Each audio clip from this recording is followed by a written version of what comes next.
L'objet humain le plus loin de la Terre, c'est Voyager 1.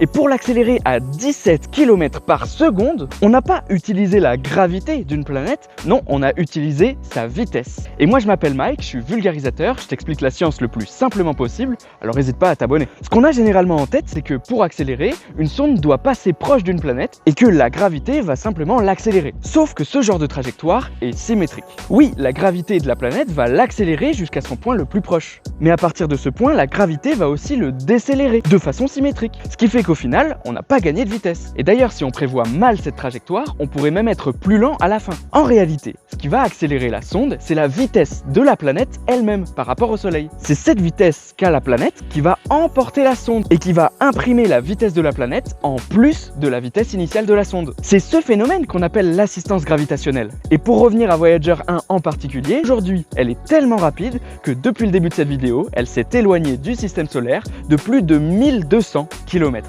C'était Mike, à bientôt.